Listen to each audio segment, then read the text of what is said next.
Hey everyone, welcome back to the channel, and this will be the review on the 1/6 scale figure from Threezero. It's the Hell Priest, more commonly known as Pinhead, from Hellraiser 3 Hell on Earth.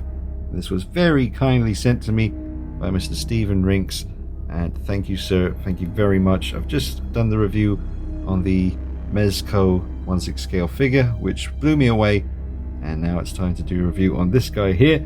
Then once this is done, the big juicy comparison. There is a hell of a lot I want to say in that comparison. I'm very eager to get to it and eager to get it to you, but got to do the review on the individual figures first. So really enjoyed my time reviewing the Mezco version. Now let's see what the Threezero 1/6 scale figure has to say for itself. If you enjoyed the video, drop a like on it, and don't forget to thank Stephen in the comments. Now for the accessories, we get the puzzle box, which is nicely painted and sculpted. But I am very eager to talk to you about this in the comparison between this version of the puzzle box and the Mezco version. Interesting little topic there. But this is done really well. So, very nice. And then we have his various blades. Now, on the Mezco version, this is more of a comparison video territory type thing, but I'll just mention it here as I get rid of that pesky hair. Yeah, well, really determined to stay on that blade. But there's no serrated edge on this one. But on the Mezco figure, this knife does have the really kind of jagged serrated edge. So that's interesting. I'll have to do a bit of research and find out which one is accurate. And we have this one here. Very nice. And then this absolutely devastating looking instrument of pain. Now, again, straying into comparison territory here, but I'm noticing that there's not as much nasty kind of dried blood effect on these. So we'll get into that in the comparison. Now, this hand, I'm sure, is for holding on to the puzzle box. That looks like that will grip that nicely. Pretty good paint work. It doesn't have quite as prominent veins in the hands as the Mezco version does. But then these two hands here, with the old stigmata thing going on, you've got the real needles going through the hands with the blood effect. Ugh, I mean, it's really nasty. It's really well done. So I'll try the crucifixion pose later, but you get one of those for each side. It's really gross. And that is all of the accessories. He does not come with a stand/base. I really wish Threezero would start to include those with their figures. It kind of throws it off when he's with other figures in the collection. You know, you kind of have to give him a stand so that he kind of is the same height as everyone he's standing with. Alright, so we'll start with the real meat of the figure, which is definitely the head sculpt. And I will tell you, it's interesting because this review could have been very different if I hadn't have been sent the two versions from Stephen. Obviously now he sent this version here, the Threezero, and he also sent the 1/6 scale Mezco version, which, as I mentioned in the unboxing, I didn't even know that existed. I really had no idea, and when he said he was including an extra Mezco figure, I assumed it was going to be the small 1/12 Pinhead. So when I opened up the big box and saw that there was a full 1/6 scale Mezco figure, I was very surprised and very blown away by it. Now, again, we'll get to more about that in the comparison video, because they're two very different takes on the same character from the same film. Completely different approach when it came to getting the outfit done, and probably completely different techniques used for producing the figure in general. I mean, it really does seem like the Mezco figure is a digital scan to a very accurate level of reproducing the figure on 1/6 scale. Now, the actor Doug Bradley, who plays the Hell Priest, I gotta say, I don't really see him in this head sculpt from Threezero. I 100% see it in the Mezco version, and I'm sure Stephen won't mind me being brutally honest when I review the figures. I'm sure that's one of the reasons why they came my way, is because he wanted them, you know, he wanted to see him in the horror lineup on the wall, but also to hear my genuine, you know, thoughts. And those are my thoughts. I think that the Mezco head has a much stronger likeness, and I prefer the cold stare with the closed mouth of the Mezco one. And also the black kind of pupils of the eyes here, they're a lot smaller. You can see a lot more white of his eyes on this one than you can on the Mezco. And the Mezco is really like just a great white shark looking at you. I'm not a big enough expert on Pinhead to really know which eyes are the more accurate, so I'm really going to have to go back, do a bit more research before the big comparison video where I really kind of finalize my thoughts on the two compared to each other. But it's just interesting to think how this review on this particular figure would have gone down if I hadn't have seen the Mezco one first, or at the same time. You know, I mean, having that to compare this to has made me be a lot harsher in my review here for this guy. But I do think that the paint has been done really well, and the needles are actually really quite sharp. As I'm messing around here, you got a bit of movement. One frustrating thing, and I remember the review spot mentioning this as well, is these nasty kind of hooks that have to hook into his head sculpt. They're like separate, so that one you can see is kind of pinched on there. This one has come detached, and this one has come detached as well. And once it does detach itself, this flap at the back here can look a bit lost. So the slightest movement and they will come undone. So that is a bit of a point of frustration there. But I guess Threezero will go in for the most realistic way they could achieve that little detail. But when you tilt his head down, he does look more frightening, that's for sure. But I'm still not really seeing Doug Bradley. I'm still not really seeing it. It's kind of, it's not really there. I'm just not getting the likeness. So I have to be brutally honest about that. And it's just interesting because when Steven sent both figures, I'm pretty sure he would have made, well, I don't know, maybe you can let me know in the comments, but I'm assuming he would have thought that I would have, you know, preferred this one because it's more of a high-end figure and it's got real material and all that stuff. But I mean, you know, honestly, my heart belongs to the Mezco version right now, man. That thing is just incredibly accurate looking. But yeah, back to the figure here. Teeth are painted nicely, and there is a nice kind of speckling effect on the skin to give it more of a realistic look. And yeah, I'm just not really seeing the actor Doug Bradley under there. I'm just not really getting it. So let me know your thoughts, folks. I know a lot of you have this out there, and I remember watching quite a few reviews from different people after Steven got in touch. I mean, don't get me wrong. I mean, I've got a bright light shining in his face right now, so maybe in more moody kind of lighting, but you shouldn't really have to do that to see a likeness. You know, if it's not there, it's not there. And I really don't think this one, I mean, as far as a percentage of how much of Doug Bradley I'm seeing, I mean, it's gonna be low. I mean, like, out of 100, I'm thinking like it's in like the 30s, like 30% him. It's just, it's, you know, it's a great detailed sculpt, really well done, but they just didn't capture him. I don't think they did. So yeah, we'll go now to the general sort of proportions of the figure. We'll see how he looks, because again, on the Mezco, you know, like a plastic vinyl figure, obviously, compared to this, which is all mixed media and, you know, very high-end stuff. The proportions on the Mezco one are seriously on point. So let's see how this one's looking. Right, so the proportions on the figure are not perfect. They're not too bad either, but he certainly seems a tiny bit thicker in the midsection than he should do. And also the section of the outfit here, which we call what, the skirt section, the gown bit, I'm not sure exactly what the technical name for it is, but it does appear to be a little bit too short. I've heard other people say that before.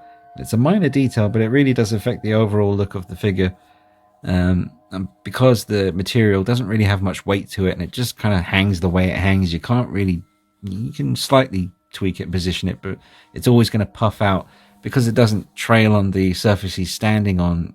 There's no kind of manipulation given to you there. You can't really do much. It just hangs above his feet. And from what I've heard from other folks who are a bit more well versed in Pinhead than me, this should definitely be a little bit longer than it is. I've tried tugging on it and pulling it down to see if I can get a bit more length, but it didn't really have any effect. But the proportions from the side profile look pretty decent. Definitely looks pretty much right. I mean, you have to remember, I mean, it is a human in that outfit. He is going to have a chest and a bit of a stomach, but Doug Bradley was, in my memory, always quite a thin dude. Could be wrong. I mean, as the films progressed, it is part 3. Maybe he got a little bit, you know, a tiny bit more weight on him. But again, let's see what the comments section says about that. I'm sure, like I say, there's way more well-versed Hellraiser fans out there who can let me know. Did he lose any weight? Was he thinner in the original or part 2? And then by the time he got to part 3, a little bit. He didn't look... I mean, see, I'm thinking... I love the bit in part 3 when he first sort of comes on the scene and he's kind of embedded into that statue or the big stone, whatever it is.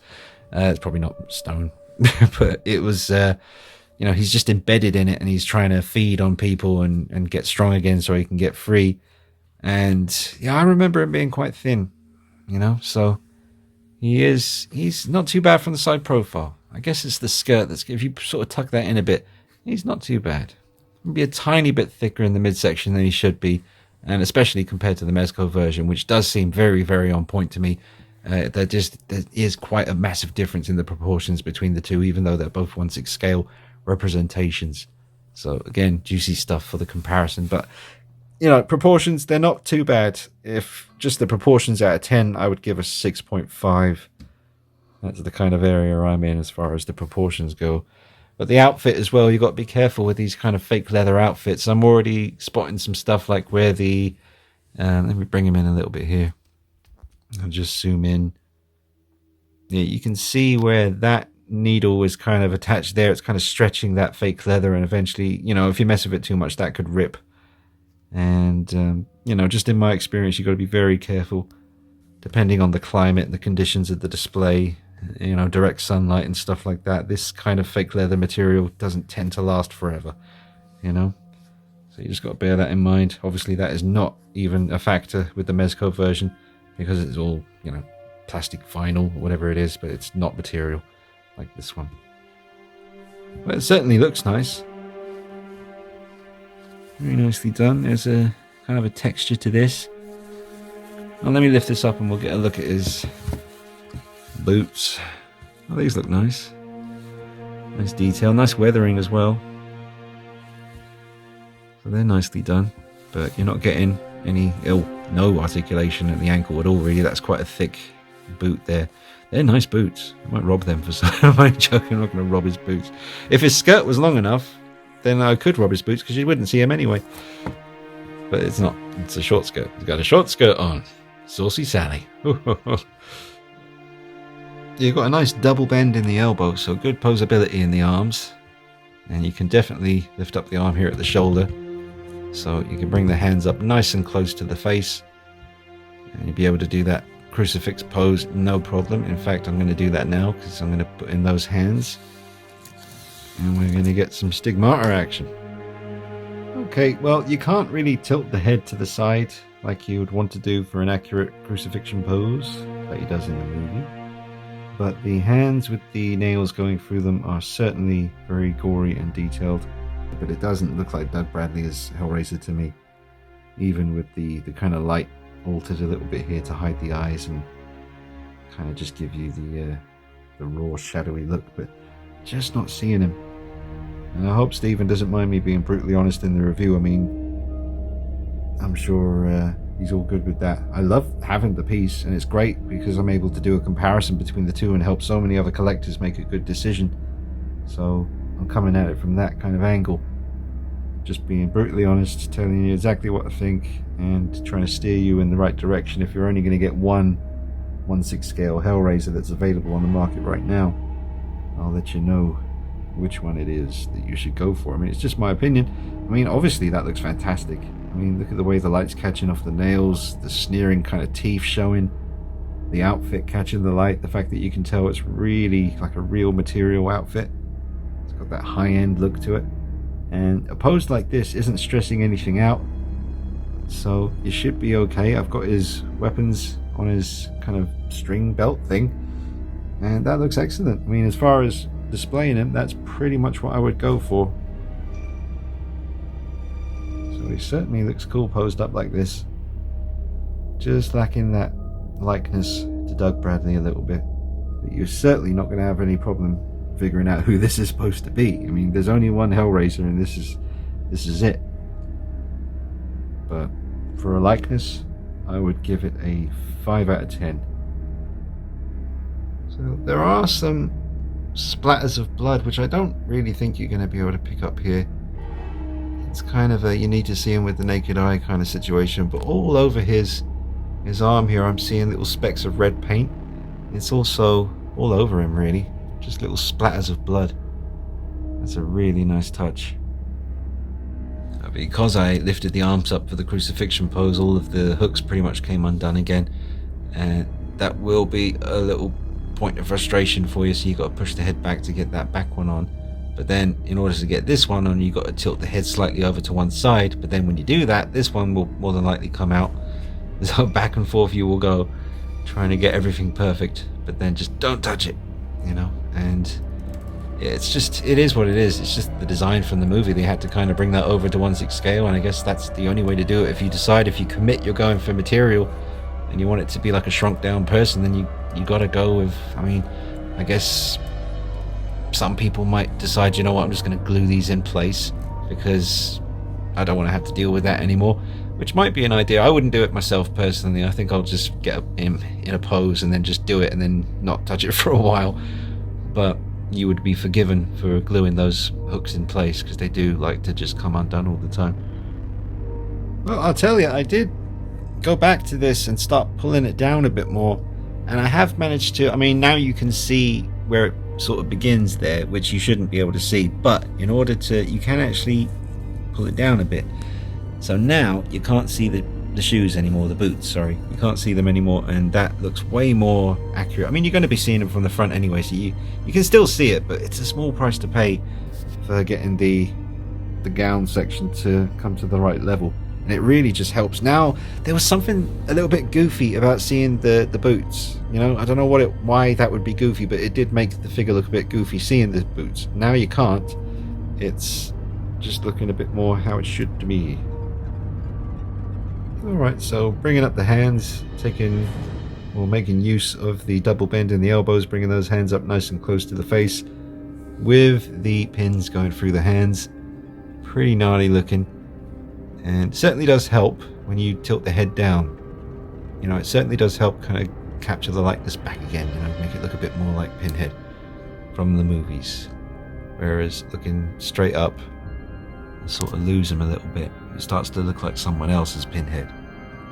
But bring it right down like this, getting a bit more Doug Bradley action. Just to me anyway, that's just the way I see it. But that also looks really cool as well. Again, just tilting the head downwards, and especially if you had them in a detail from the light was coming from above, like I've got right now with this LED light. I mean, there's other lights in the room right now, but the main brightest light is coming from above, which kind of conceals the eyes a little bit. And I think that's a pretty strong look for him. Okay, and here is Pinhead with two other 1/6 scale figures. We've got Leatherface from the Texas Chainsaw Massacre, the original movie. He was also made by Threezero, the same company that made Pinhead here.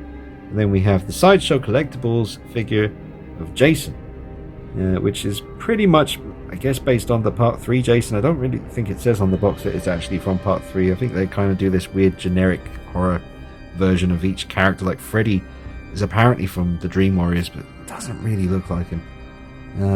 And Jason here, his shirt and his pants and the mask, it's just not accurate to Part 3. He's still a badass looking Jason, and I'm glad he's here because you need a Jason if you're going to have a horror icon slasher collection. But yeah, looking forward to showing you the updated shelf lineup with Pinhead, and I'll do that obviously after the big comparison video once the dust is settled and I've got my display all sorted out, and I look forward to showing you that. But that's a little height comparison for you between these three.